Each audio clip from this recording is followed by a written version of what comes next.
This podcast is brought to you by Craft Beer and Brewing Magazine for those that love to make and drink great beer. Learn more online or subscribe at beerandbrewing.com or find us on social media at Craft Beer Brew.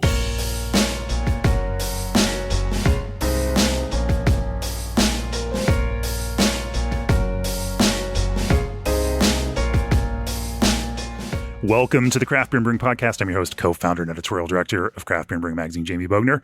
I am in Placentia, California today for episode 205 of the podcast, and standing across from me in this beautiful barrel cellar surrounded by aging beer is Jeremy Grinkey, director of production for the Bruery. Welcome to the podcast, Jeremy. Jamie, thank you. Thanks for coming out here to beautiful Placentia, California. Who else could it be but the Bruery? Absolutely. It's I've been here a number of times before over the years. You know, we've over the years we've talked to the folks from the Bruery, various folks about high gravity brewing, various other subjects. Obviously, I've come and seen you out of the Brewery True before. I was counting on connecting with you every year at the Firestone Walker Invitational because that's just something we tend to come out for. And then the last 2 years hasn't happened. And so I was like, I needed to make a trip out to LA. Here we are. And I'm glad we can talk about this. We've talked in the past about brewing wine beer hybrids. We're going to talk a little bit about that on the episode. Now that you are overseeing all production and all barrel aging and whatnot for the brewery, we can actually talk about some of those shifts in dessert focused stouts and bigger beers. You all have had to kind of move strategy around that and change some ideas about what you brew based on what audiences are responding to these days. We can talk a little bit about that. And we can, kind of walk through some of the kind of complex, high gravity, sour, fun projects that you all do and things you've learned in the process. Before we do that, like your flagship beer, you can rely on G&D chillers for the same quality and consistency. G&D guarantees that every chiller they build will hit 28 degrees without breaking a sweat. They never stop. They draft, they craft, they service each and every brewery, big or small, all in an effort to build one hell of a chiller. For nearly 30 years, G&D has been committed to cold. Reach out for a quote today at gdchillers.com. Also, even the best yeast deserve a helping hand with seltzer fermentation, which is why Pathfinder N-Pure Seltzer Nutrient ensures reliable and complete fermentation of a seltzer base while providing a clean, neutral fermentation profile. Not to mention, it provides all the essential nutrients required by yeast for production of hard seltzer bases fermented from those sweet, refined sugars. Give your seltzer yeast a boost by visiting bsgcraftbrewing.com and searching for Pathfinder N-Pure Seltzer Nutrient, or call BSG at 1-800-374-2739.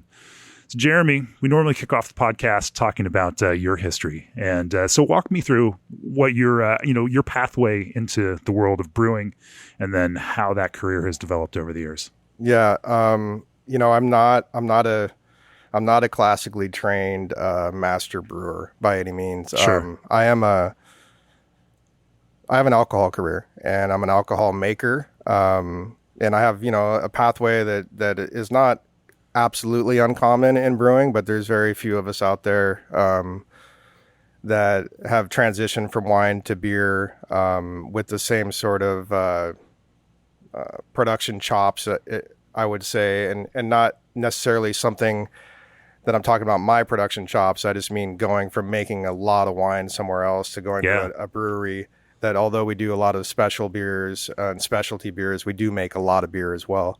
But yeah, I was in the California wine industry for a little over 10 years, 8 years as a maker and a couple years as when I first got into running a mobile packaging line, which got me started. Then I got my foot in the door in the cellar management, fermentation management, and winemaking. And then I, had an opportunity to come down here to Southern California and work with Patrick Rue. And Patrick and I hit it off and he hired me to launch and build out the True program for the Bruery, which is our sour beer program. And so I came here, started the first day of January in 2015, helped get that program off the ground, met and became, fantastic colleagues with our crew here at the time who really were very, very supportive and nurturing me in my new the new portion of my alcohol career. Sure. And so that, without that support, I probably wouldn't have hit the ground and running as quickly as I did. But anyway, just that first couple of years, I feel like we got our program off the ground. We got a good start. I met a lot of great people. And I started applying my skills to more than just sour beer. Sure. So within that, I started working with Andrew Bell, who's now at Radiant Beer Company, on our innovation program.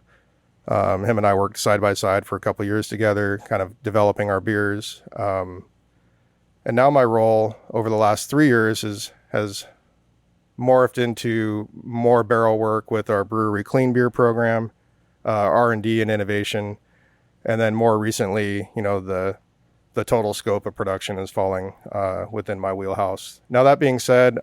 Stick around long enough and they'll just keep promoting you, huh? Yeah, when you're the only option. But I would like to say that with that, just like everything I've done in my career, I have a high level of confidence and I think I can do just about anything. But I certainly can't do anything by myself. Sure. So I have a really talented production management team here with me. And most of us have worked together for 3 years or more. And then there's a couple of newer guys on the team. And, I feel really strongly that, our best work is done together. And so we're building this team and, the future of the brewery looks bright. Yeah. The brewery has an interesting model, given how much of it is club focused and kind of built on, working with that. Now, certainly beer does get out there and you do distribute beer, in varying markets, but that club and being able to make specialized beers for, basically super fans is very much, in that kind of wine model where wineries find, build those kind of direct and inside sales. And it creates a different kind of approach. It's not necessarily the same kind of cyclical, seasonal, way that some larger breweries might approach a production calendar. For you all, what tends to drive that creative process? It's not just market research where, our sales guys out in this market are saying we need to have this kind of beer because that's what the distributors want. You all have kind of take a different approach to that. Where do you all start ideating what's going to be next? I mean, people, your customers expect creativity. They expect, some excitement and they expect new things to keep them energized. How does that process work? Well, that's a great question. I think it lies within the customer.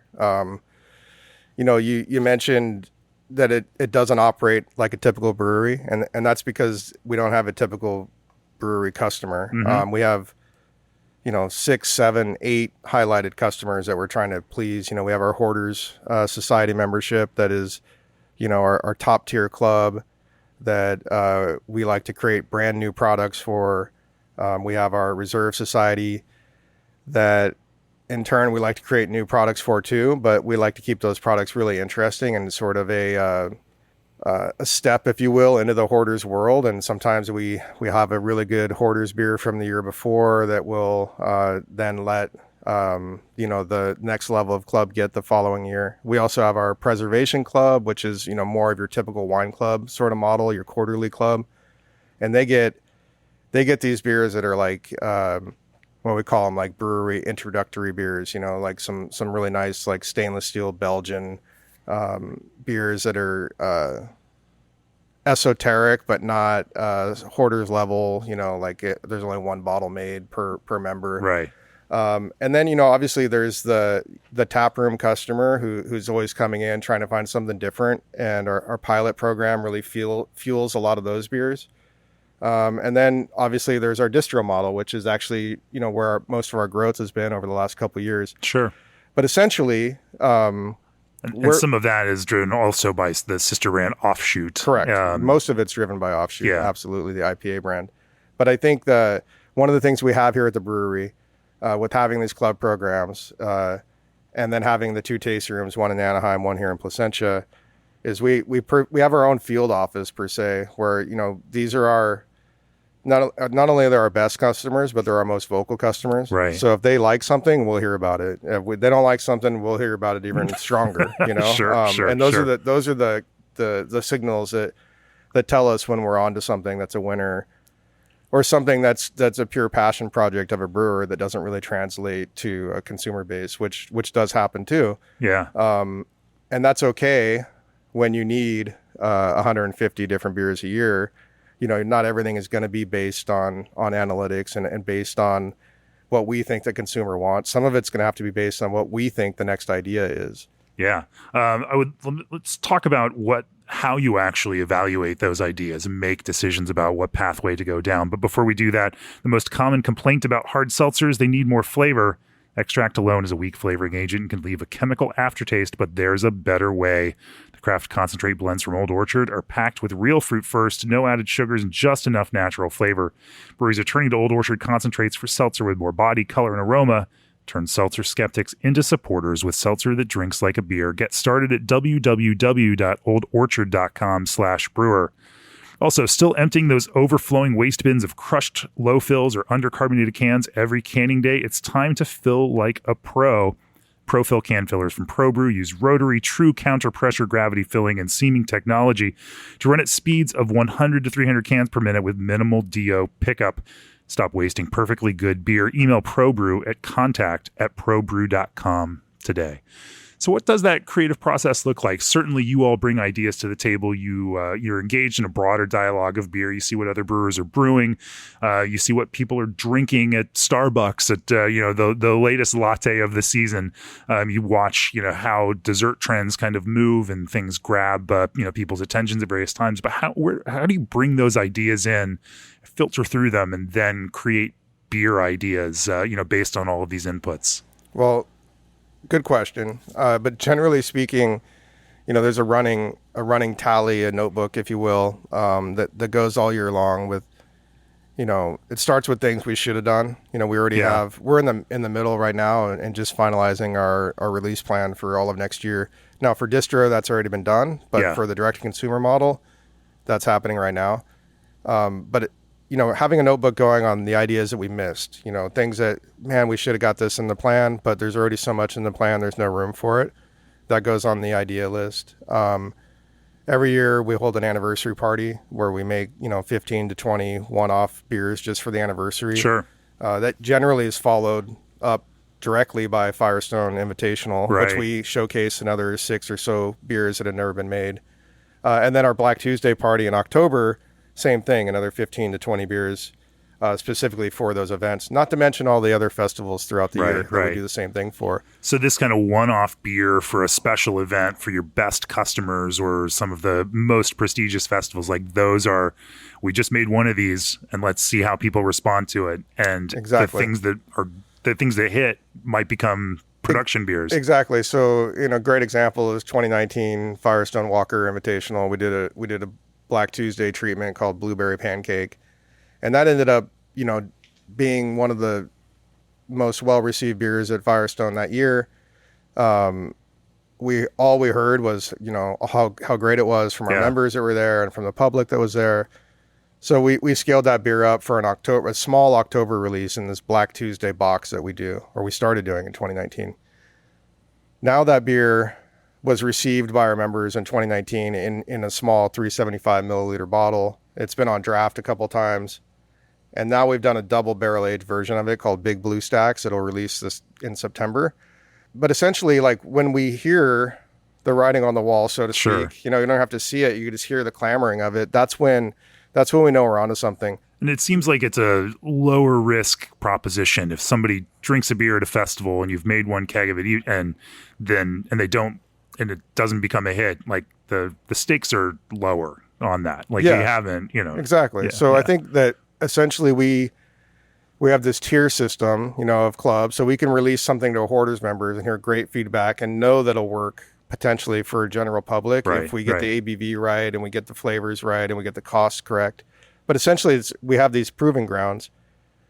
And when you have all these other events that you got to make the special beers for, and you listen to the people, then those ideas come forefront and they get higher in the mix, right? Now, there's other things that'll come, based on, beer we have in the cellar and what we need to do with it. Yeah. Where we'll find treatments and we'll find opportunities and we'll find inspiration based on the flavors of a beer that we need to use versus, driving into work and having a grand idea. Right. But I think that, that really shows the talent of a team to say like, well, here's what we know we have to use. Here's what we want to do. How do we do these things together?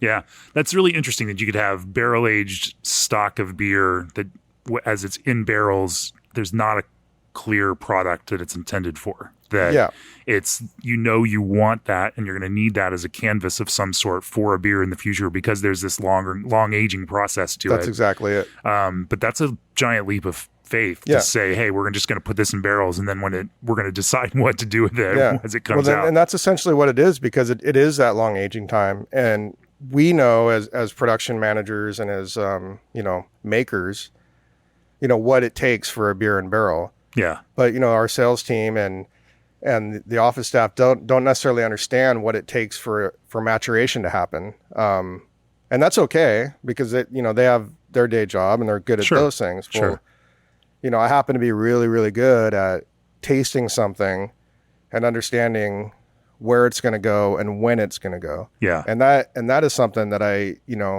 brought from winemaking. Right. Like winemaking, we're aging wines 3 years in a barrel. We don't know what the wine's going to be. There's, not to get into a whole winemaking thing, but if you drink a bottle of wine that says Cabernet Sauvignon on it, it only needs to be 75% Cabernet to be called that. So what do you think is in there? There's some Merlot in there. There's some other stuff in there. And that's the blender's choice. But that all comes from understanding what a product can be or what you want it to be.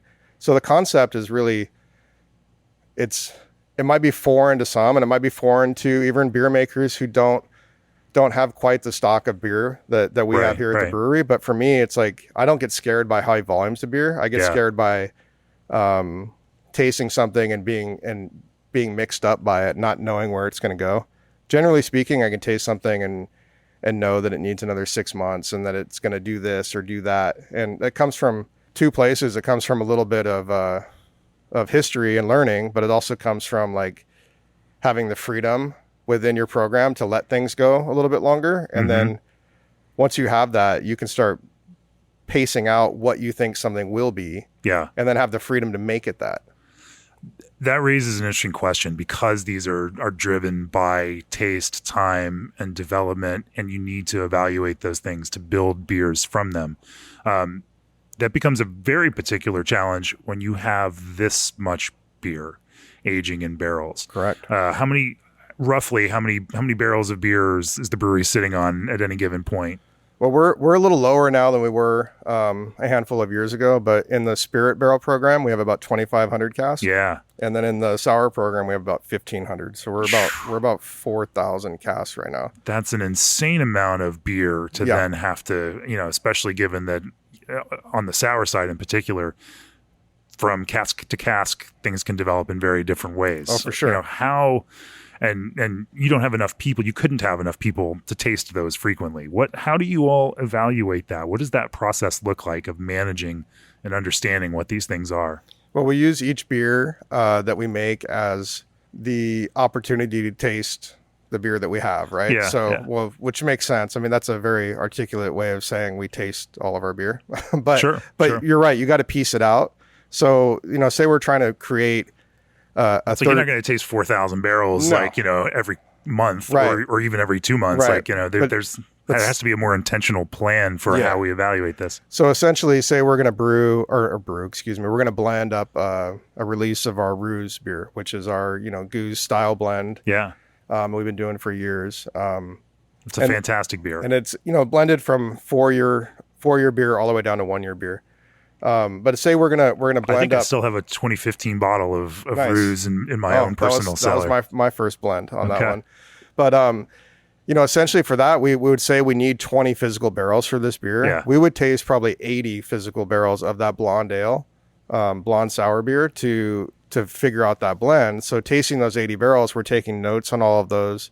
Those are going into our system for tracking and whatnot. So every time we do a beer like that, we're tasting through a plethora of other barrels. So eventually throughout the year, we get everything tasted. Yeah. But it's not certainly a sit down and we're going to taste 300 barrels of this sour beer. Sure. And then the beauty about that is once you designate a beer to be bad, you don't ever have to taste it again. So that one, even though you may not dump it right away, that does fall out of your programming. Like, oh, okay, here's our stack of, beer we don't know what to do with yet, but it certainly is never going to make it to a keg or a bottle.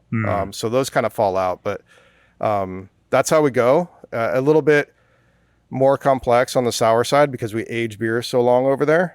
Where the clean side, generally speaking, beer doesn't age really past 2 years. There might be a handful of products and projects that we age extended on purpose, but generally speaking, the beer doesn't hold up that well. If you have a 10% to 13%, I don't care what kind of beer it is, stout, blonde, wheat wine, barley wine, pushing 3-4 years in barrel on a clean beer of that low ABV just doesn't really.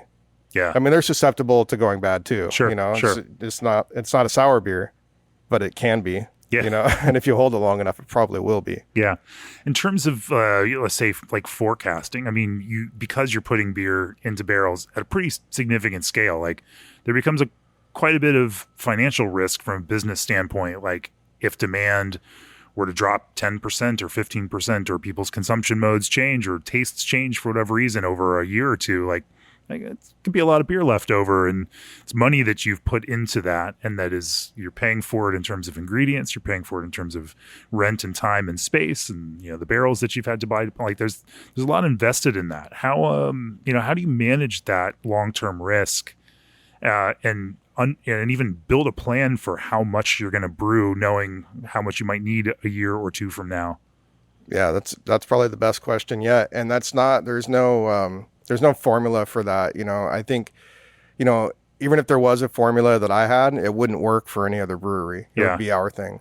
Now that said, for us, I think one of the pressure relief valves that we have, or a lever that we could pull, is in our distro world. Where we have our offshoot brand for IPAs that are out in distro, and then we have a handful of core brewery beers that are in distro, and then some seasonals as well. But what happens out in that world all the time is that the cool guys of the world know what other beer we make, and they want it, but when I say the cool guys of the world, I mean like the independent bars and the ones who just want, I don't want one handle of everything you make in distro. I'll carry, your relax IPA, but I'd really love a chance at a chocolate rain keg someday. And so I think we have that lever we can pull to say, hey, if we're a little bit long on beer. Now, granted, this is packaged beer. We're not talking about barrel-aged stock, but barrel-aged stock makes packaged beer. So if we know we have an avenue to get rid of it, we can play in that world. That being said, when I plan all of our beers every year, I always leave place and space for the sweetness of beer design. So like having those things where I don't know what we're going to do.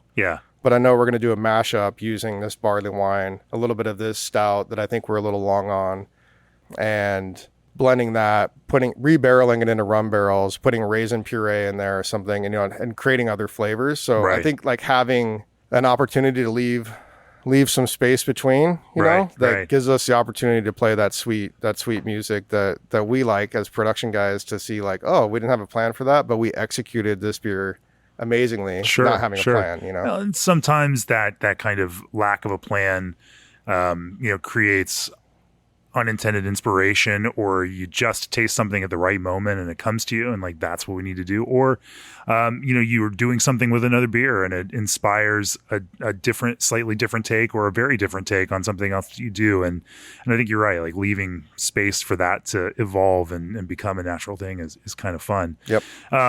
One of the things that I've talked to you before at Firestone Walker Invitational about was just the cost, especially of these single kegs. And so there's this process where if you're building that special beer for a one-off, hoarders party release or special festival, it's like you're in the, black box skunk works, like, military, any expense is justified and you can just make it the best possible thing. And there's a process though of going from how much can we spend on vanilla to like, well, we have to be responsible about this so that we can hit a price that our customer wants to pay for this. Talk to me a little bit about like moving in that creative process that, from the just make it the best thing that it can be to figuring out how to, accomplish that within, the kind of creative restraints that any brewery production and packaging is engaging in. Yeah. So I think there's a couple ways to go about that. And the way that I choose usually has to do with sourcing and vendors. So in other words, if we find a adjunct rate that we think is great, that works best, and let's use cacao nibs as an example. And this is just off the top of my head, but say it's 8 pounds per BBL. We decide is our sweet spot, and that works for, say, Chocolate Rain, which is I believe it's a $43 bottle. That works for Chocolate Rain.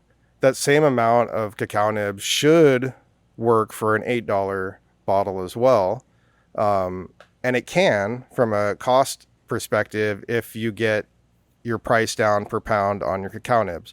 So, I don't think you could cheat flavor, but I think you can find more creative ways to like source ingredients that will in turn, affect the cost of that adjunct rate you're spending at that point. And so for one of the things we do there is we have a very robust vendor list. So for cacao nibs, we probably use 6 to 7 different vendors. And some of them are really, really high end, and some of them are very, free trade, site specific. It's only nibs from this one small corner of the globe. And then there's other more broad, vendors that we use that, really the sourcing is all about bulk pricing and about commodity pricing, not necessarily about this one specific corner of the universe that it came from. And that's normal across all kind of packaged goods, food, beverage, everything else. That if the goal is to tell a story about the origin of those ingredients, and make that kind of organic free trade argument, and you find a customer that is willing to pay the premium in order to support that, then you do that. Exactly. And, at the same time, you can also make a product that uses, similar amount, but doesn't need that story, and that consumer is less concerned with that approach, and they are more concerned with getting it at a price that lets it be a part of their daily life. And those are both good strategies. Even if it's that's kind of interesting. It could be the same amount of product, just a different kind of tier of sourcing. Exactly. Well, I think you see that with vanilla beans as well. There'll be the grade A versus grade B. You see it in maple syrup as well. And even with vanilla, we're very conscious of labeling as well. If our bottle or can says something on it, that's what we did. And so, in something like Chocolate Rain, it's always going to be cacao nibs and Madagascar vanilla beans. And that's what it says. That's what's in it, And then you buy, a can of our bakery stout that you'll find in distro, and it'll say natural vanilla flavor on it. Well, that's because it's an $8 can of pastry stout, and we had to use vanilla extract on that to get our price where we needed it. So I think there is an example of, you have a natural vanilla extract, and then you have a vanilla bean, and one costs one thing and one costs another thing. There's a little bit of difference between the two, but what's the same? Like the vanilla flavor part of it. I mean, you can tell a little bit, but generally speaking, that's how you can accomplish that price tier. No, that makes a lot of sense. And again, sometimes it's even the same customer that just wants the different occasion for consuming that, and the mode that they may consume a can of a sweet pastry or dessert stout is different than what that mode of consumption might be with a 20% or 18% bottle built for sharing with friends. Like, those are separate occasions, even if it's the same exact customer, and that customer may want a different price point and approach. At times that $8 can just makes it feel like something that they can open for themselves and enjoy. And you want to provide both of those experiences. You can do that within the same brand idea of the brewery. Yeah. Well, let's talk about some of the more direct brewing means, and I definitely want to kind of continue to dive into that wine background because I think you all have done some really, really creative wine beer hybrids that we can talk about. And then we can also talk about how some of the brewing of these cleaner barrel aged beers has kind of changed for you all. Sure. Before we do that, when it comes to brewing, nobody has your back like Clarion, because their food grade lubricants are formulated to help make your brewing system 100% food safe. That means when you switch to Clarion, you can put the costly potential of contamination and recall out of your mind. All you need to worry about is brewing great beer. And since you already do that, well, it's more like focusing on business as usual. Go to clarionlubricants.com to learn more. So Jeremy, let's talk about some of the wine beer hybrid experiments. It's been years that we've been talking about this, and yet I still see so many in the brewing space. And in fact, just yesterday, I was talking to another brewer here in the metro LA area about how they're getting into winemaking. It's a side interest. And of course, Patrick Roux now owns a small winery. There's crazy, huh? Yeah. It's this kind of cyclical give and take for all of this. And so that wine is a component, something that many brewers are find inspiration in. And you all have found some creative ways to blend those worlds of wine and beer. Talk to me about some of those projects that you're more excited about on the brewery side that bring those two worlds together. Yeah, I think one of the things we do here at the brewery, and it's something that the brewery's working on beer wine hybrids for years, sure. and years before I got here. But one of the things with me coming, and the history of beer and wine hybrids is, stretches back to Belgium itself, and there are some fantastic examples even of lambic and goose makers who also make these fantastic blends of beer and wine. Right. The brewery was doing beer and wine hybrids, for years before I got here. But one of the things that I did when I was here was, apply my skill set. And so we started doing things a little bit differently. And part of that was about actually doing full 100% co-fermentations on this stuff. So everything was, unfermented must, with wort being brewed specifically on the day that we got it for that. And then, we started doing that. Then I started, applying a cold maceration time to our fruit when we got it, the same way that a winemaker would. A lot of winemakers will bring fruit in, they'll let it macerate cold pre-fermentation, and then they light it up for fermentation, 3 or 4 days later. And basically what that does is give you some color extraction, a little bit of extra tannin as well. But we started doing that here, and then treating everything like an actual wine fermentation. So we would do punch downs on the wort and pomace mix. We would we do use a press, so we actually press it through a press, no regard for oxidation or anything that you would have, with the finished beer. And then everything goes from that press, into barrel. Generally speaking, on the clean side, we use brand new puncheons every year for that. So we always use a lot of fresh oak on it. On the sour side, we obviously use, sour barrels. But generally speaking, we're trying to blur that line as much as possible. I want something to taste more like a wine than it does a beer. That being said, there are other projects that we've done that we essentially blended in extra barrels of Black Tuesday to bring the stoutiness up. Sure. We thought it was too wine forward.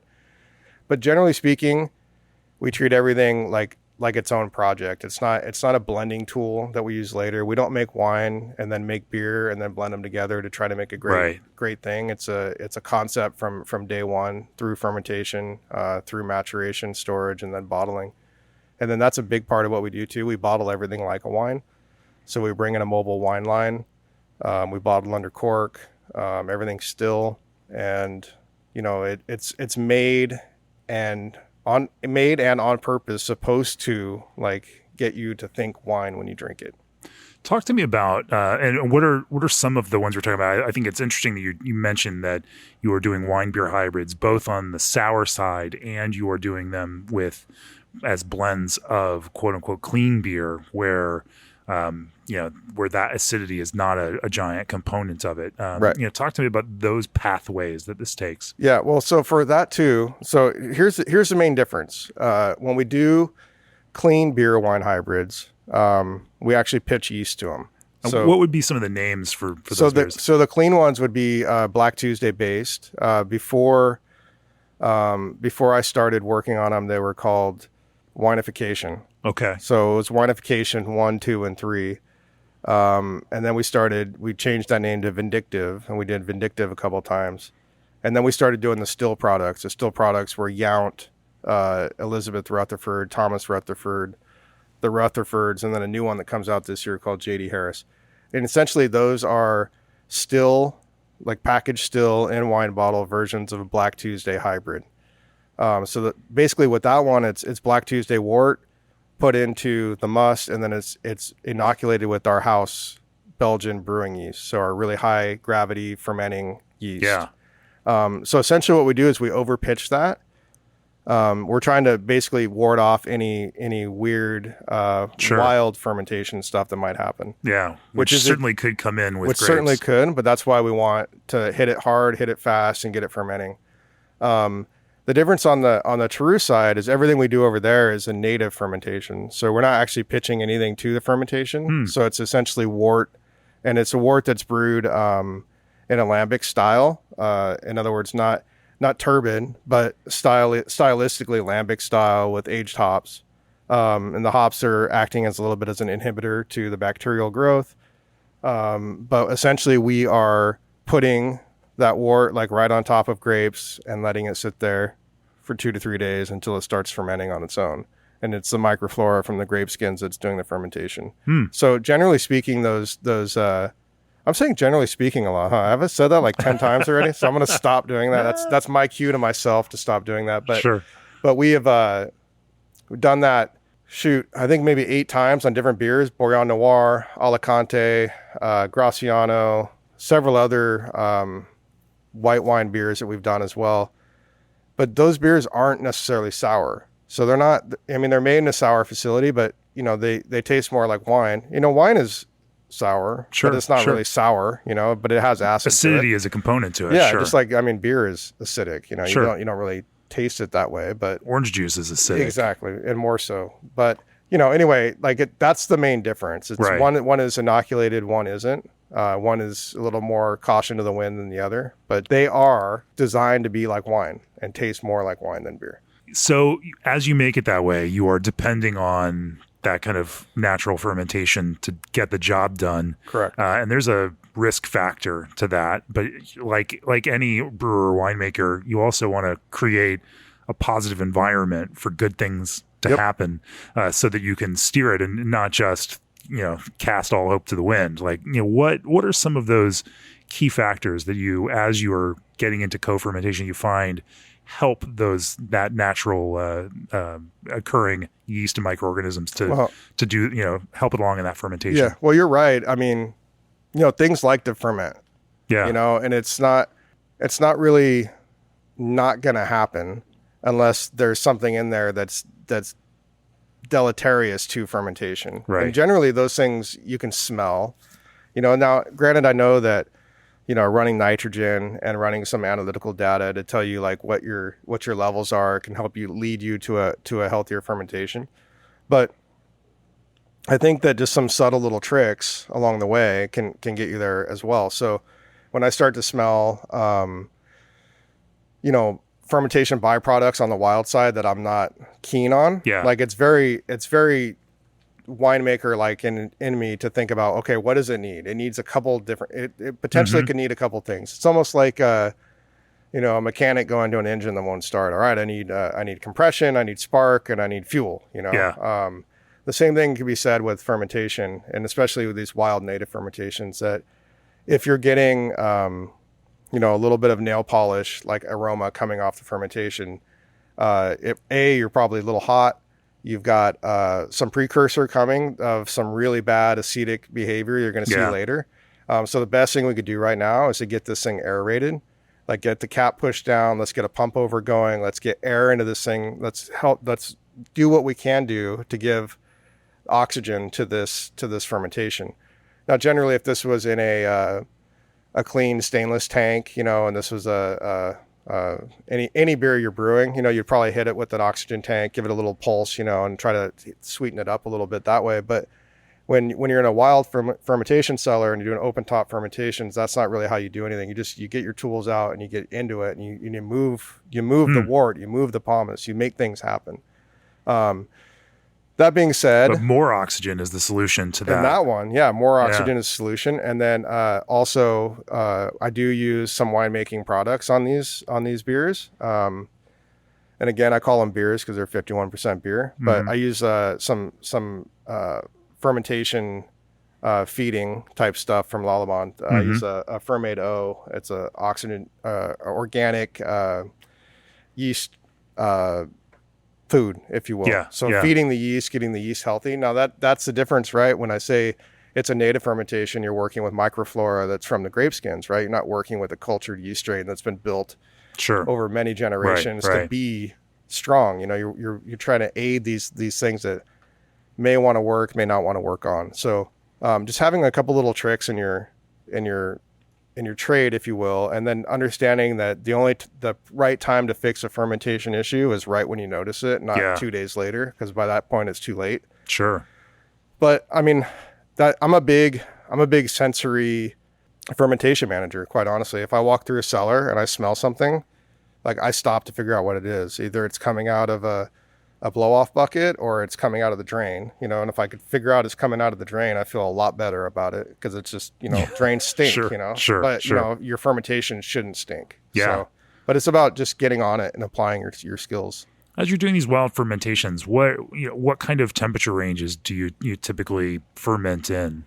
Well, you know, if it's in a tank, like it's all set, you know, we could be anywhere from 62 degrees to 74 degrees, depending on the project. You know, I did a beer with Corey King at Side Project where we fermented, I think at like 60 degrees, this Brett fermentation that it took like a month. It should have taken a week if we had done it normally, but he was actually very, very much like, no, we want to get these certain aromatic, you know, compounds out. So this is what we're going to do.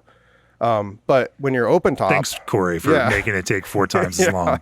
But when you're open top fermenting, like a lot of times you don't have that control of temperature. Your only control of temperature is letting heat out, you know? So if you could up your punch downs for the day, instead of doing one in the morning and one in the evening, you could do one in the middle of the afternoon. That's going to release some heat as well. Also the pump overs help a lot, but that's a tricky game, especially if you're worried about a fermentation, because, you know, just like I use this a lot, but just like in hot rods, you know, heat is horsepower. You want a hot engine.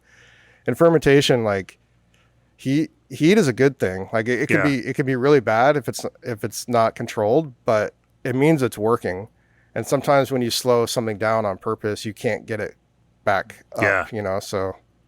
No, I know what you're saying. Like some of these are fragile fermentations where if you try to overmanage it, then you can ultimately shoot yourself in the foot around that. Exactly. I think there's a little bit of a freewheeling nature that I have working at the brewery. Yeah. And part of that is because I'm given that ability to fail. And so like having the ability to just be like, hey, you know, I think it's going to be okay, but I'm not 100% sure. Right. And knowing that, you know, that's not going to be the one decision that that dooms the company. Like there's a lot of freedom with that. Right. Talk to me. One of the things I really enjoy is the way that you all have certainly, you know, over the years that I've been drinking your beer, acidity has been able to come down to a more measurable place and a more balanced place compared to those earliest days of sour beer, where it was just, you know, punching in the teeth kind of, you know, acidity. That's been a nice trend to watch. But at the same time, you've also found a way to produce an attractive funk component as a balance to, you know, that kind of acidity and other flavors in these beers. Talk to me about that. You know, dialing that in and building that really pleasant funk piece to it is some of the difference between just singular fruity acidic beers and something that recalls those kind of Belgian origins of these beers. And for something like Ruse, that funk is such an important component of it. Achieving that has been very hard for a lot of American brewers. Talk to me about how you all optimize towards that and think about developing that funk character? Yeah. Again, like you got some really great questions, and this is one that could easily, take the rest of my time. Sure. But I'm going to try to like get through it in a way okay. that doesn't. But, I'll just tell you that, when we started True and I started working here at the brewery, as this winemaker coming in and, feeling like everybody's eyes are on me, you're creating a new brand, taking some of the brewery's, greatest hits over the years and rebranding them, at least, under the True moniker, and taking over for, Patrick Rue and Tyler King, who, were both, heroes of mine at the time. Sure. My whole plan was to not screw it up, and just to, right. I wanted to make Oud Tart taste like Oud Tart, and Yeah. Ruse taste like Ruse, and Sour in the Rye and Tart of Darkness the same, and that was really, really important, because if they didn't taste the same and this guy with the long hair and a beard, screwed up our favorite beer, and Sure. it wouldn't have worked. So I felt like, even though I had freedom, I felt like this great responsibility to not do anything too crazy. Right, right. Let's make the barrels cleaner. Let's make the bungs look better. Let's organize things. Let's get, but let's not change the beer. Well, that lasted about 18 months. Sure. To where then I was like, no, you got to spend some time, earn the respect before you start to make the changes. But so I started looking at things a little bit differently, and I was feeling that we didn't have quite the program that I wanted, as far as farmhouse beers and some of the things that I wanted to do. So I found a deal on some fooders, and I bought 7 fooders from Bonnie Doon Winery in Santa Cruz. And when we bought those, Patrick was like, "Well, what do you want to do?" And I'm like, "Well, I want to make some different Brett Ford saisons. I want to make a grisette. I want to make some of these things that I think will really round us out." During that same time, we're looking at why our beer is so sour, and a lot of it was, due to extended barrel aging and time in barrel. And so we were a little upside down on volumes, as far as like what we had aging versus what we needed. Sure. And then having 4 years of aging beer for what we need next year is, it's just a hard thing to get out of. But we started cutting back on a little bit of what we're brewing. And then we started like just creating newer beers that were blended, 80% saison and 20% sour beer to make a beer de coupage, if you will. And doing some sour beer that way, which in turn lowered our acidity and made the beer more drinkable, and also like brought down the cost of the beer. Yeah. So I think that worked really well for us. And then another thing that we started doing was playing with our bottle conditioning yeast and not doing everything the same. So for instance, like Ruse, Ruse is our house sour culture, but it's bottle conditioned with Brett Lambicus. And part of the reason that it has the Brett Lambicus is that ode to the lambic area. Sure. So using some of these different bottle conditioning yeasts has helped develop this funk flavor, and also like bringing down that acidity has made room for it. When the beer is just overly acidic and covered up with fruit and whatnot, it doesn't really matter at that point what you condition it with, because it's already as aromatic as it can be and flavorful as it can be. Yeah. And those are really aggressive flavors, So acid it's not easy to win against, So part of the deal was just creating new things, and then having a diversity in our cellar that I think has really, manifested itself in the beer changing over time.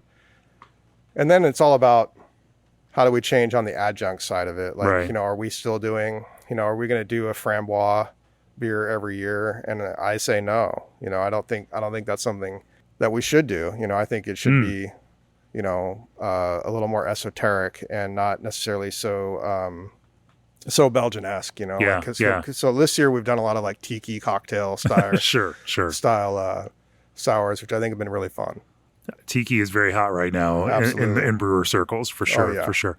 To set that Brett Lambicus up for its funk production, is there do you try to tilt precursors in certain ways by making, malt choices or other fermentation kind of decisions around it, hopping, or what are the, what's that look like? For what's really the question? Yeah, for a funky beer like Brews. Yeah. Okay, so for Lambic, is if that's doing the heavy lifting on your funk production, you want to give it things to work with that are going to push it in the right direction. What do those look like? Is that, like, again, hop choice? Is that malt components? No, I mean, I think for some beers, yes. For that beer in general, no. And that's strictly because you're getting all of your diversity from your barrel selection. So remember, that's a goose style blend. So we do have a little bit of older beer in our cellar. So we're actually using 4-year-old beer as well. 4-year, 3-year, 2-year, and 1-year-old beer. And with those barrel selections, we're looking for different flavors, right? We're going to get some beautiful barrels in there that are going to have like a stone fruit character. Those are going to be evidence, right? Yeah.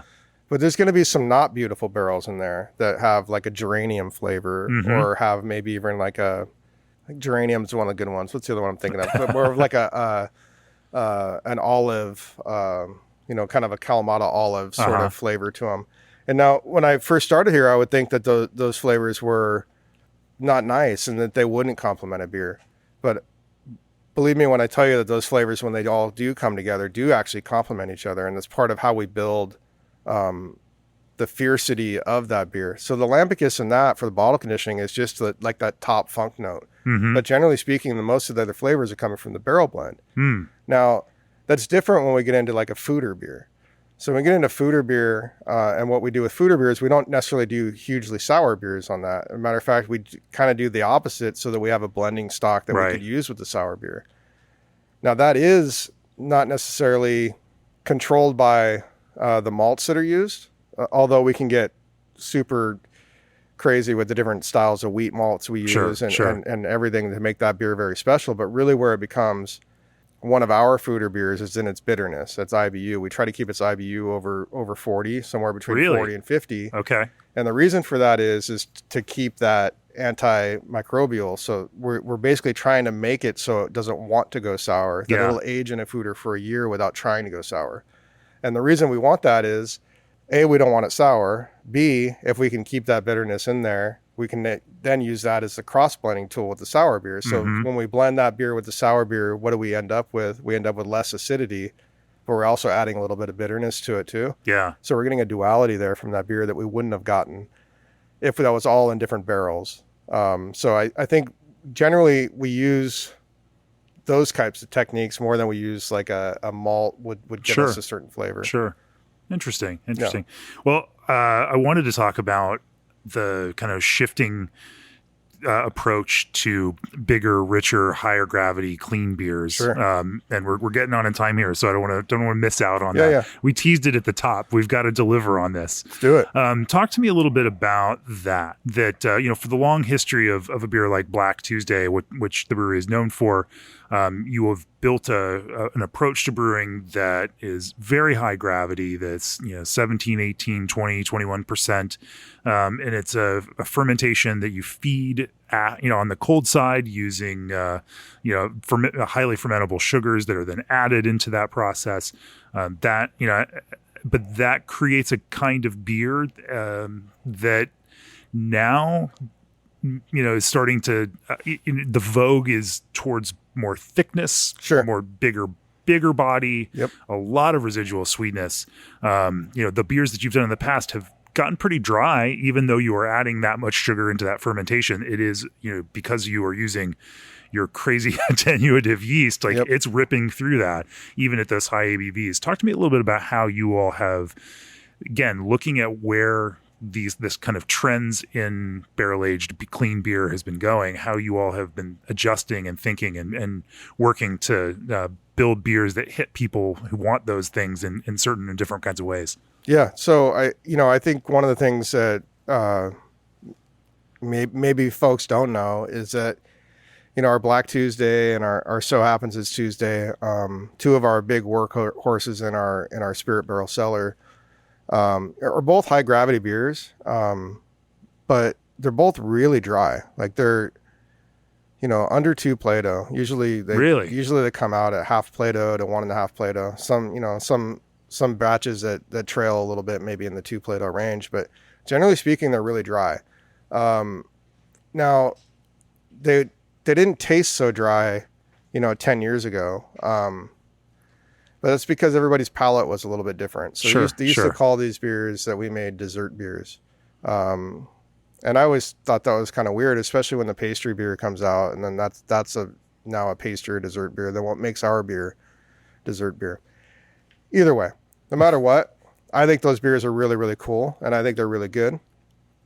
But we had a little bit of a no new base beer in the brewery spirit cellar thing going on for a while. I should have used air quotes there, but yeah, it just seemed like, we had, the usual suspects, but we didn't have anything new. And a couple years ago, and since blending is such a big piece of the inspiration for you all, maybe. But I wanted some new pieces, whether or not they'd be pieces that never made their way out on their own, or whether they would be, standalone base beers. But essentially we started, about 3 years ago looking at, what everybody was drinking. The pastry stout thing was big, and we were being forced to make them, not forced in a bad way, but we knew that, people wanted them. So we were turning them out in stainless and right. selling them in cans. And so we started putting some away in barrels, and we came up with a couple new base beers that we're pretty happy with. But you're right. The consumer has changed. And so we've, made a very concerted effort to try to, create some of these beers with intention, as opposed to just taking Black Tuesday and back sweetening the hell out of it, making it sure. thick and calling it a different beer, which we easily could have done. But I thought it was paramount that we figure out, what's next here at the brewery, because, Black Tuesday isn't going anywhere. It's going to be here forever. Or at least I hope so. I think it's a great beer, but it can't be everything all the time. And we're not growing as brewers if we're not figuring out if we're not figuring out the next trend, or at least playing with the next trend, then we're not doing the right things. Yeah. So talk to me about some of those different base directions. How do they differ from, the kind of Black Tuesday base that you've always been known for? Yeah. So for one of the things we're doing, a couple different enzyme type fermentation. So like treating with an enzyme and then using our Cali yeast strain instead of our Belgian yeast strain to like actually get the fermentation where we want it and actually get the ABV, which has always been a challenge for us. But without the same kind of ester profile. Exactly. And then, just letting some of these things go to barrel that we hadn't in the past. Like we have a base beer that we use to create our bakery beer with, and that's something that we'd never had barrel aged before, and we started doing that. But ideally, it's about using that enzyme allow you to kind of dial in a different, like an exact attenuation level versus where your Belgian beast will. Well, I think it should allow that. We haven't been we haven't been great batch to batch on achieving that yet. But have you had different finishing goals for some of these? Yes, we have. But there's also like those experiments that were early on that didn't go quite well. Sure. So there's those, and we have those with everything. Every time we try a new process, whether it be a new feeding regimen with Black Tuesday, where this time we're using honey or maple syrup instead of dextrose. Those things don't always go as well as you want them to go. So we have some barrels, kicking around that are weird and looking for that space between that I was describing earlier. Sure. What does that then look like? What do you find yourself, pushing out there into that blending stock then? If you've got your normal like 2 Plato Black Tuesday regular base, are you what's the range of other kind of finishing gravities and fermentations look like? Yeah, so we have a couple other base beers right now. One we're calling the Monster Stout. The Monster. Yeah, which is just an internal name. And then another one we're calling Bayonet for fun, because it'll get you. But,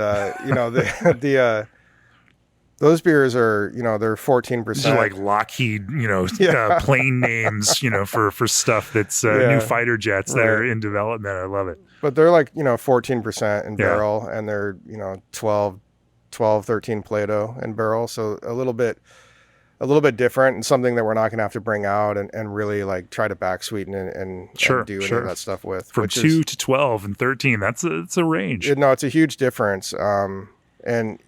But it's a tool that's going to give us, Sure. what we need. I think another thing that we have right now that I think seems to be maybe the largest allotment that we've had since I've been here is different spirit barrels. Mm-hmm. I mean, we've been building up like gin stock and tequila stock and rum, rye, cognac, sherry, Madeira.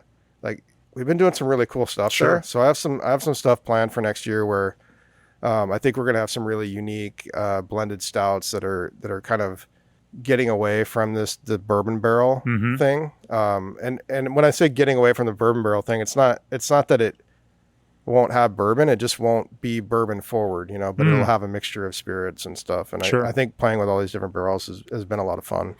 I was talking to Marty and Jim of Revolution, a while back on the podcast, and they were talking about brewing at an accident where they accidentally brewed an incredibly high gravity beer, but as they put it into barrels, realized that it aged differently than their typical stock. Have you found, again, since you're used to aging an incredibly intensely alcoholic beer that's really good at extracting characters from the barrel, but then at different gravities, how does that aging change in spirits barrels, given these different base beers? Oh, well, it certainly does. But I can tell you that, these stouts that are fermented with Cali and don't have stressful fermentations that aren't being fed and manipulated, they taste so much different coming out of fermenter than a Black Tuesday does. So a Black Tuesday absolutely needs a year in barrel. It's just not really. Yeah, it's a stressed beer. It's hot. It's thin. It really needs that time in barrel to manipulate it and change it into something that's drinkable. Whereas I think the Cali fermented stouts just have a much quicker maturity level. So a good explanation or window into seeing what that actually is like is I got a call from Pete at Garage Project 2 months ago, and he was like, hey, a couple years ago we brewed this high gravity beer with the Bruery. We didn't like it. We put it in barrels, forgot about it. He's like, I just tasted it. It's 20 months old. And he's like, it's fantastic, And I was like, yeah, I'm not surprised, because that kind of beer, that's the only way it will be fantastic, is if you hold it. So I think we have a couple different things going on here. Yeah. But generally speaking, if you're going to manipulate a beer, the barrel is where it needs to go. So you can actually let it mature. What's as we're getting on in time here, I want to ask that kind of big picture question. What's the future hold for the brewery? What are you excited about exploring next? And what's the continued ongoing goal for the brewery as a business? Yeah, so I could speak for myself on I'm excited about our team and growing our next group of brewers. We just, have come out of the last year and a half that everybody's been in, and it's been difficult. But we've actually held our heads pretty high and have done pretty well.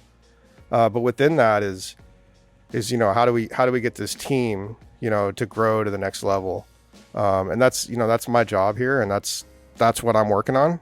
But the future of the brewery is bright if I can build that team, right? Yeah. So that team is what's going to ride this place into the next 10 years. And I think we've done a lot over the last 13 years, but I think the future is pretty bright, and our goals of getting Offshoot out there into more hands is completely doable. It's important to me that we don't lose track of what's been accomplished, who's accomplished it before us, and that we hold that in reverence. But the future is bright. There's a lot of beer to be made. And you're going to keep experimenting at it and trying to find new ways to make these things that people are familiar with. And add some layers and nuance to it. Want to add some layers, exactly. Yeah, cool. Well, I think that's a great place to wrap up. G&D chillers will hit 28 degrees without breaking a sweat. Pathfinder and Pure Seltzer Nutrient ensures reliable and complete fermentation of a seltzer base. The craft concentrate blends from Old Orchard are packed with real fruit first. Pro-fill can fillers from ProBrew use rotary counter-pressure filling to hit speeds of 100 to 300 cans per minute and make your system 100% food safe with Clarion lubricants. Of course, if you'd like to support this podcast, go to beerandbrewing.com, click on the subscribe button. If you're a pro brewer, consider our all-access subscriptions that mix up magazines with the digital content and exclusive breaking stories that we deliver via email and the web only for subscribers from folks like Kate Bernat and Stan Hieronymus and Ben Keane and others. Jeremy, if people want to learn more about the brewery, where do they find you all? Oh, you can go to thebrewery.com. You could also hit us on Instagram. That's Bruery. Oh, yeah. I'm sorry. Yeah. I'll tell you a story about that. You guys know why I'm just kidding. Yeah. Yeah. You could also find us on Instagram at The Brewery and at Offshoot Beer Co.